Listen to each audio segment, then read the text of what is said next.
Welcome to the Popish Plot. I'm Nate. And I'm Jessica. Today we're here with the second to last installment of our series on the deadly sins. Ooh.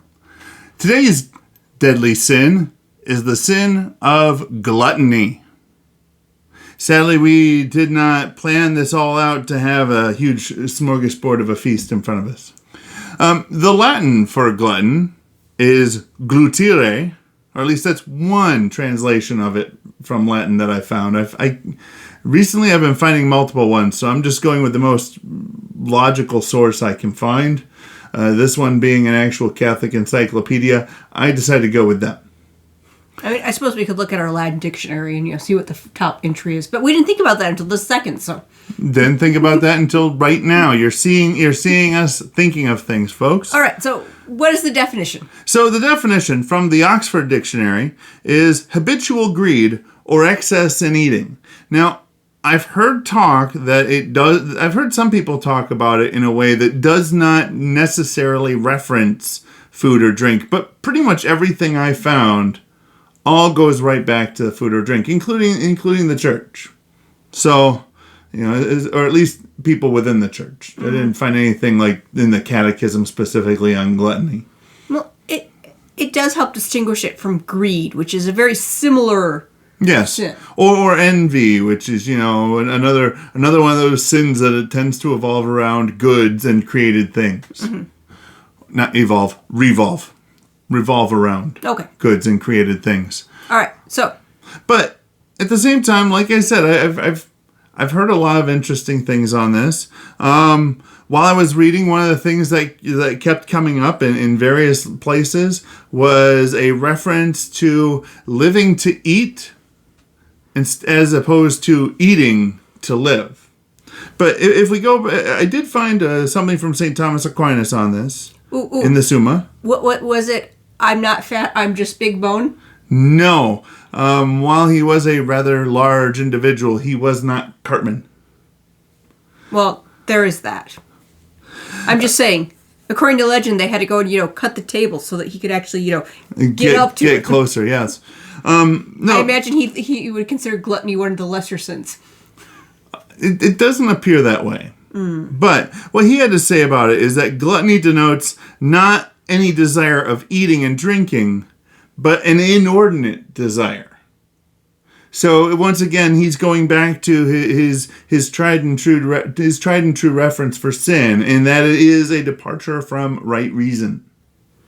So in the case of gluttony, it would be taking food as a created good, or drink for that matter, out of its place in the order of things. So putting it too much emphasis on it, or as I saw some people indicating, it might even refer to putting too little of an emphasis on it. It doesn't really jibe with the definition of excess. Well, you could have excess in both ends. Yes, you could. You could have an excessive abstinence from food. But it makes for some really interesting thought in that, we always think of gluttons as those people who are eating way too much. But it's not necessarily entirely accurate, because once again, it's not so much how we see them eating, it's how they are actually eating. Yes, which also probably explains why St. Thomas had, no problem pointing out the evils of gluttony. Because from what I've read of his life, he probably went, when the monks were called to food, ate his food, and then went back to whatever he was trying to, work on writing. Yes. It was something, all right, it's food time, I have to eat, but I'd rather keep writing. So the thought the thoughts that came to me as I was reading and studying all this was that enjoying food or drink is not necessarily wrong.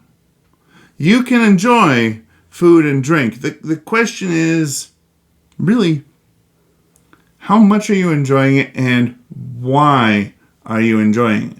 Kind of a thing. It really goes back like all the other, like most of the other, at least, cardinal sins that we've looked at, in that why you're doing it and how you're doing it are really where the heart of the matter is.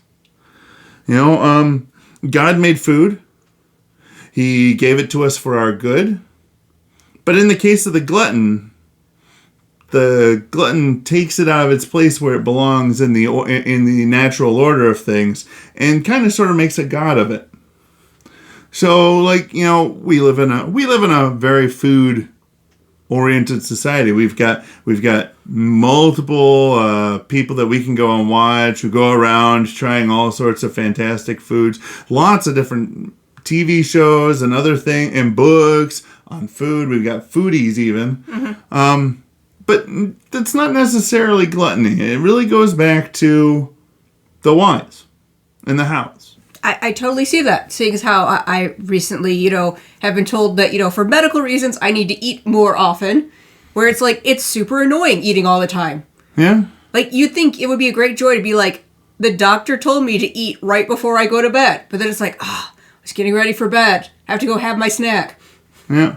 So for you out there, the things that you need to consider if you are thinking that perhaps gluttony might be a particular vice within your toolbox. Mm-hmm. Well, first, what exactly is food to you? Is it the good nourishment that God made it to be that helps you to go out and do all the things that He made you to do? Or is it that thing that makes life worth living?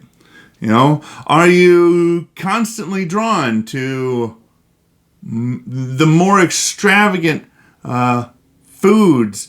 Are you putting food or drink on a pedestal? Or is it perhaps something that maybe you are actually kicking it down a few steps because it's maybe you have an eating disorder and you look at food as being your enemy.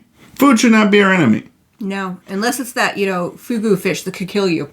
That could be your enemy if it's not properly prepared. Which is why I will not eat that. You wouldn't eat that. You wouldn't eat it anyways. Like fish, but still, fish. It's a bonus. Okay, but anyways, therein lies the point.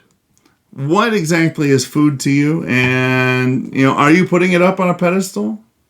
Are you pushing it down past the point where it should really be in the order of things in your life? Go down below. Perhaps you could comment on a humble food that you like because of sentimental reasons.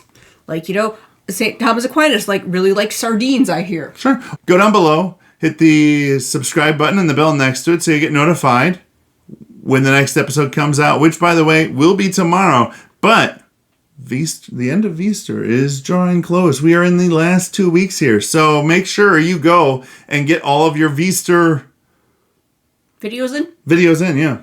I wanted to say binge, but I feel like that might be a somewhat gluttonous kind of a thing to do. Yeah, you probably shouldn't say binge on a thing from gluttony.